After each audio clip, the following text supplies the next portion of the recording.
तर तेच सिद्धार्थाच्या गृहत्यागाचं कारण ह्या पुरोहितवादी भिक्षूंनी त्याच्यामध्ये ते टाकलेलं कारण आहे. बुद्धाला अलौकिक चमत्कारिक बनवण्यासाठी ते कारण टाकलेलं आहे की त्यांना घरून निघाल्याच्या नंतर कधी घराच्या बाहेर नव्हते पडत. त्यांच्या वडिलांनी त्यांच्यासाठी पूर्ण सुखसुविधा उपलब्ध केल्या होत्या, परंतु ते एक दिवस ते घराच्या बाहेर पडले. मग त्यांना एक वृद्ध व्यक्ती भेटला, त्याच्यानंतर एक प्रेत मिळालं. या सर्व गोष्टी ब्राह्मणांनी आपल्या त्या बुद्धा धम्मामध्ये टाकलेल्या गोष्टी आहेत आणि त्यांनी त्याचा इतिहास बनवला. परंतु बाबासाहेबांनी आता आधी किती ग्रंथ होते बुद्ध धम्माचे? किती होते बुद्ध धम्माचे ग्रंथ आधी? त्रिपिटक, विनयपिटक, सुत्तपिटक, अभिधम्मपिटक असे 32 ग्रंथ आधीचे होते. परंतु बाबासाहेब आंबेडकरांनी द बुद्धा अँड हिज धम्म हा ग्रंथ बाबासाहेब आंबेडकरांना लिहावा लागला. आता आपल्या मनामध्ये प्रश्न निर्माण व्हायला पाहिजे की एवढे सारे 32 ग्रंथ होते, बाबासाहेबांनी हे 32 ग्रंथ आम्हाला सांगितले नाही आणि बुद्धा आणि त्यांचा धम्म हा आपल्याला एक ग्रंथ दिला बाबासाहेबांनी. तर हे 32 बाबासाहेबांनी नाकारले ना. जेव्हा आपल्याला बुद्धाने त्यांचा धम्म ग्रंथ दिला तर हे 32 नाकारलेच असेल बाबासाहेबांनी. मग हे 32 हे ग्रंथ काऊन नाकारले? का होते? त्याच्यात कर्मकांड होते. अजून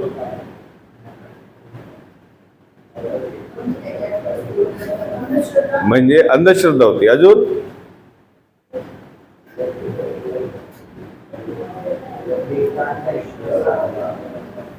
बरोबर आहे. म्हणजे तुम्हाला माहित आहे ना त्याचे कारण काऊन नाकारले? एवढ्या प्रश्नाचं उत्तर मिळालं तुमच्या मनामध्ये. मलाही तुम्ही सांगून नाही राहिले पण उत्तर मिळालं असेल.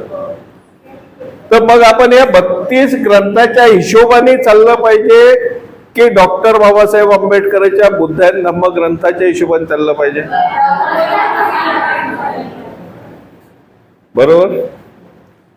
आपण बाबासाहेब एवढे महाविद्वान होते, जेव्हा त्यांनी या सर्व गोष्टीचा अभ्यास केला आणि हे सर्व गोष्टी नाकारल्या आणि आम्हाला द बुद्ध अँड हिज धम्म हा ग्रंथ एकमेव दिला, तर आपण कोणत्या विचारांनी चाललं पाहिजे?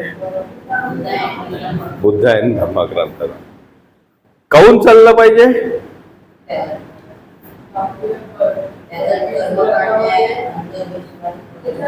बरोबर बरोबर. बाबासाहेबांनी हे 32 हे ग्रंथ होते ना, हे नाकारले का? ते कारण व्हॉट इज रिझन? ईश्वर वगैरे कर्मकांड आणि अंधविश्वास जे होते म्हणून डॉक्टर बाबासाहेब आंबेडकरांनी बरोबर बरोबर. काय वाजव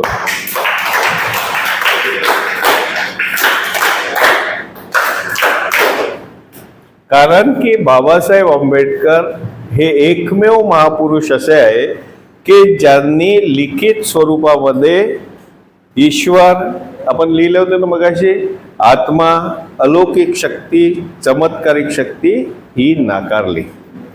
म्हणून आपण या 32 ग्रंथाच्या पाठीमागे गेलो पाहिजे नाही. आपण कुणाकडे गेलो पाहिजे?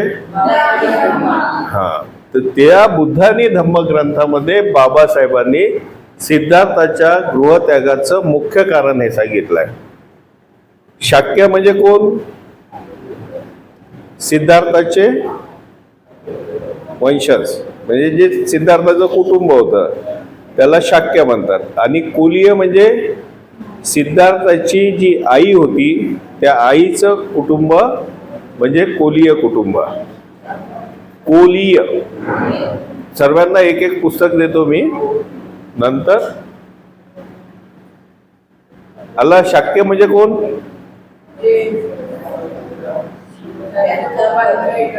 सिद्धार्थांचं कुटुंब. आणि कोलीय म्हणजे कोण? त्यांच्या मम्मीचं कुटुंब. तर हे शाक्य आणि कोलीय लोकांची जे वस्ती होती त्याच्या मधातून एक रोहिणी नदी वाहत होती. रोहिणी नदी लिहून ठेवा. तर त्या नदीचं पाणी कोण आधी घेईल म्हणून यांच्यामध्ये नेहमी भांडणं व्हायचे. शाक्य मनाचे आम्ही घ्यायचे, कोलीय मनाचे आम्ही घेतो. तर याच्यावरून नेहमी त्याच्यामध्ये वाद व्हायचा. आणि एकदा याच्यामध्ये शाक्य लोकांचा एक काय होता? संघ होता.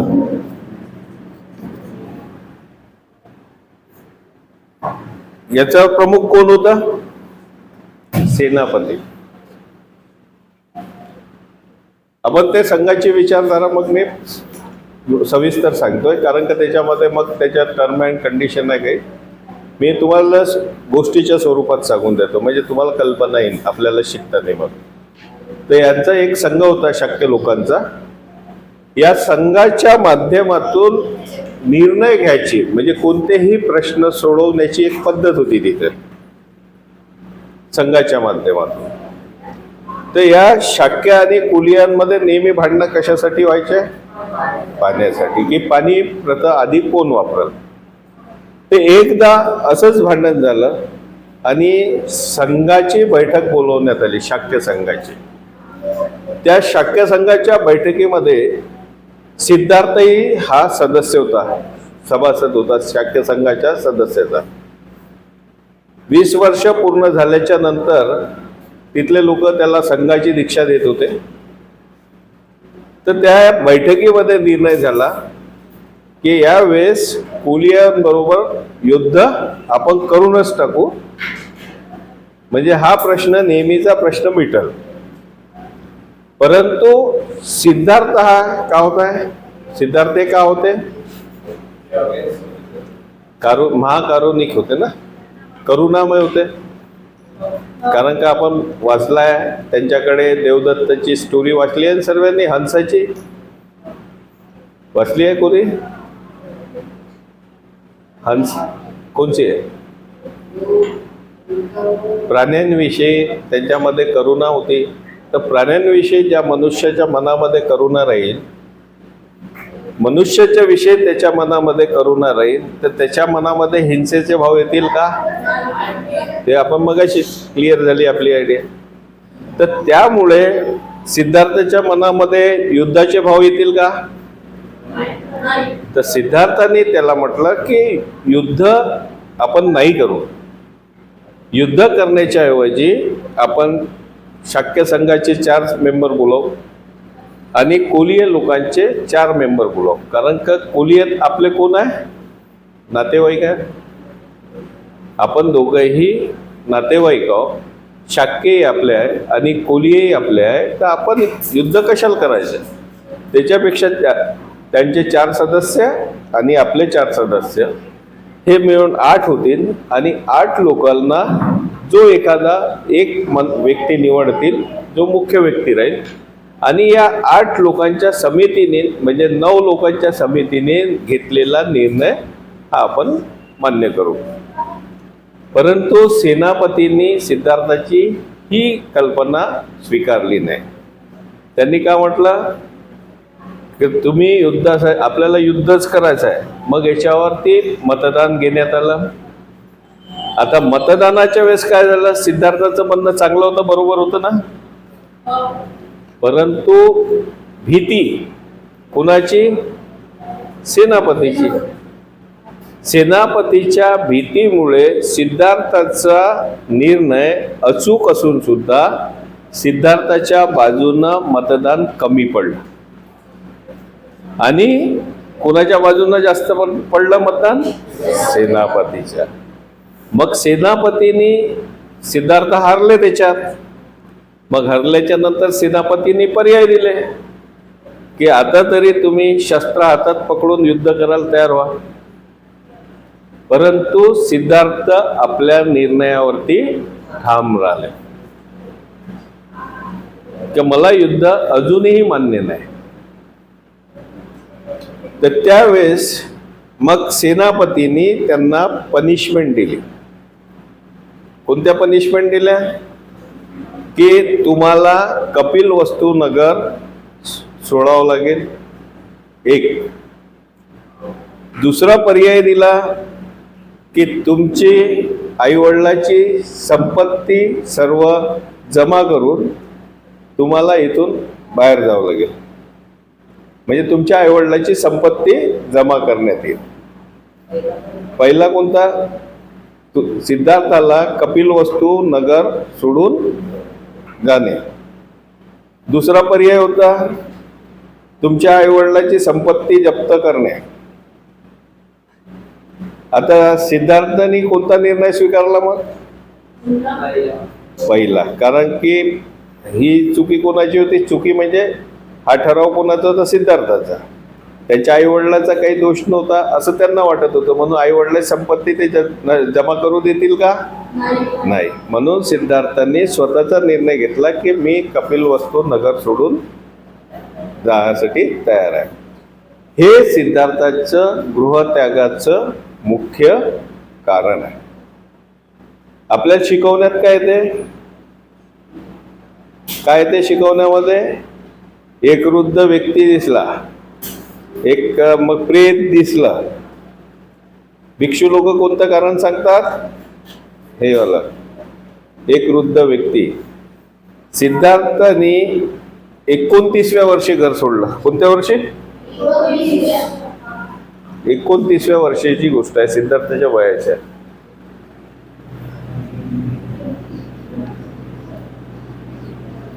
आपण काल काय म्हटलं होतं? बुद्ध धम्माचं मुख्य कोणती गोष्ट आहे?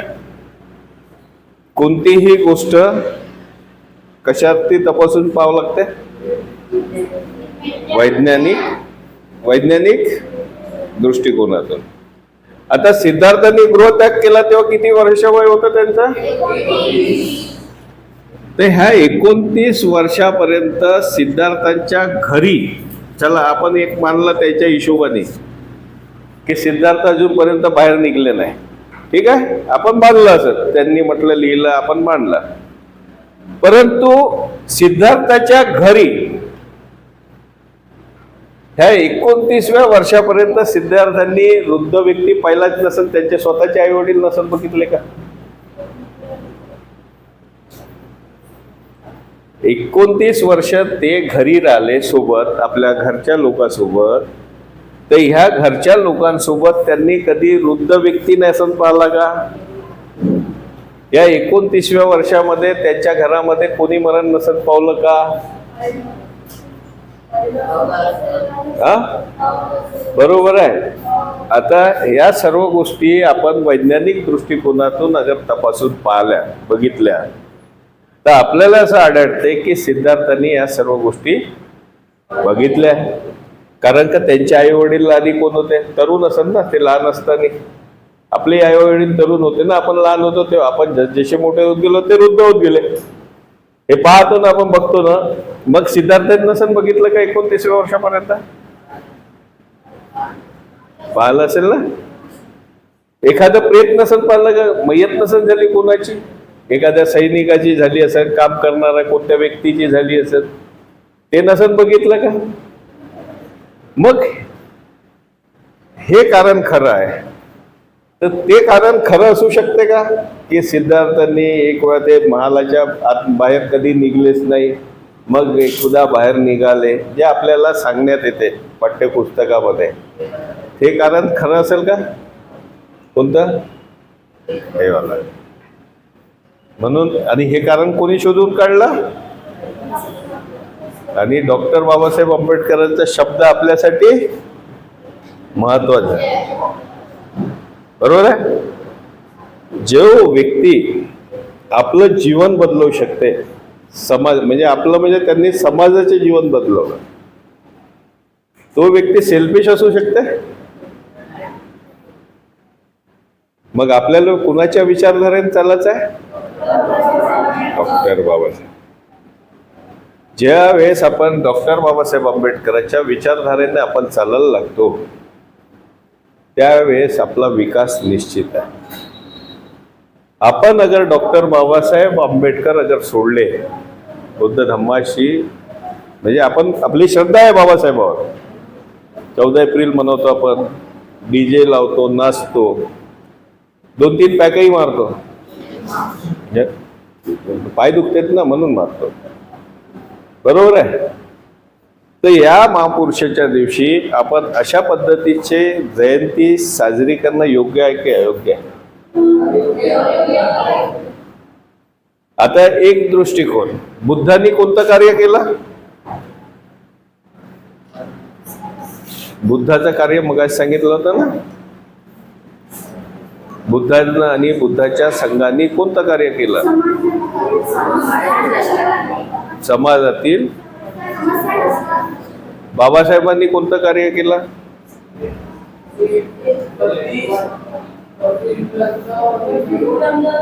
बाबासाहेबांचं कार्य विचार. जसं बुद्धाचं कार्य तुम्ही सांगितलं, बुद्धांनी काय केलं?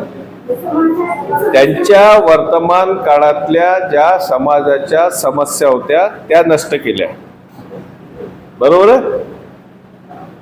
बाबासाहेब आंबेडकरांनी कोणतं कार्य केलं? बोला. लोकांना संघटित केलं. ठीक. अजून काय केलं? लोकांना न्याय. अजून अंधश्रद्धेतून दूर केलं.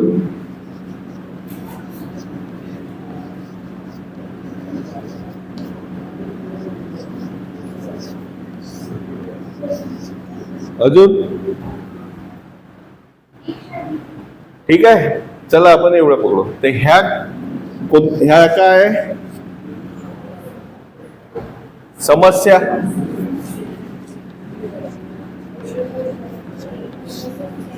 कोणाच्या आहे? बाबासाहेबांची समस्या आहे आपल्या, म्हणजे बरोबर आहे. मग ह्या बाबासाहेब आंबेडकरांनी कोणतं का केलं आता कार्य? समाजाच्या समस्या दूर केल्या.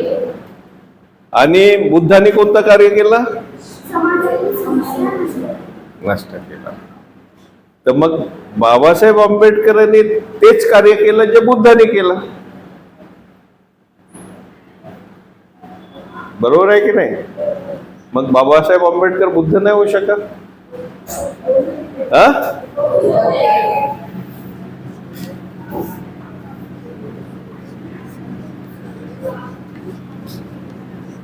बाबासाहेब आंबेडकरांना कोणती पदवी मिळाली होती?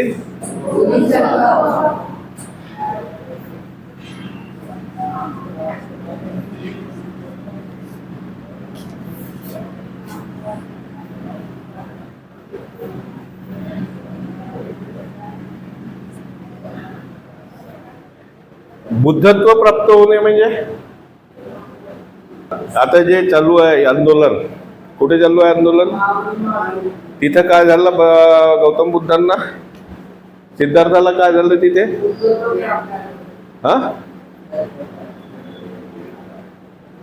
काय झालं तिथे? बुद्धत्व प्राप्त झालं म्हणजे ज्ञान प्राप्त झालं, बरोबर. हे शेवटली स्टेज आहे. जे स्टेज आहे ना आपलीवाली, म्हणजे भिक्खू, सामनेर, मग भिक्खू, मग चालले ते थेरो, महाथेरो, आणि मग ते अरहत वगैरे जे आहे ते बुद्धाच्या काळात घडले, आता घडणं मुश्किल आहे. मग अशी भंतेजीनं समजून सांगितलं ते. हे शेवटली स्टेज आहे बुद्धत्व प्राप्त करणे. बुद्धत्व प्राप्त करणे म्हणजे त्या व्यक्तीला सर्व गोष्टी समजतात, बरोबर. आपण साध्या भाषेमध्ये समजू, ज्या व्यक्तीला सर्व गोष्टीचं नॉलेज आहे म्हणजे बुद्धत्व, बरोबर आहे. त्याच्या आधीची स्टेज कोणती आहे? बोधिसत्व आहे. जो व्यक्ती बोधिसत्व झाला त्याच्यानंतर काय होईल? तो बुद्धत्व प्राप्तीच्या जवळ गेला, म्हणजे बुद्धत्व प्राप्तीच्या जवळ म्हणजे प्राप्त होईल नंतर. बाबासाहेब का होते? त्यांची विचार दृष्टी जेव्हा बाबासाहेबांची पकडतो तर त्यांनाही बुद्धत्व प्राप्त झाल्यासारखं वाटत नाही का आपल्याला? कारण की त्यांच्या बुद्धीचं आकलन केलं तेव्हाच त्यांना ही पदवी दिली असेल की नाही? जगातल्या बौद्ध राष्ट्रांनी बाबासाहेबांना ही पदवी त्यांच्या बुद्धीचं आकलन झालं केलं त्याच्यानंतरच दिली असेल ना? ते कुणालाही देणार आहे का? आणि याच्यानंतरची स्टेज म्हणजे बुद्धत्व. म्हणजे आज अगर आपण असा विचार केला की बाबासाहेब म्हणजेच बुद्ध आणि बुद्ध म्हणजेच बाबासाहेब आहे तर असं योग्य ठरेल की नाही ठरेल? ठरेल ना? मग आता आपण जेव्हा कधी तुम्ही बघितलं असाल पूजापाठ जेव्हा आपण करतो तर मग पहिले वरती बुद्धाचे फोटो ठेवतो, खाली बाबासाहेब ठेवतो. हे योग्य आहे का? योग्य आहे. कारण की बुद्ध आणि बाबासाहेब कशामध्ये आले पाहिजे? समानतेमध्ये. समानतेचे प्रतीक कोण आहे?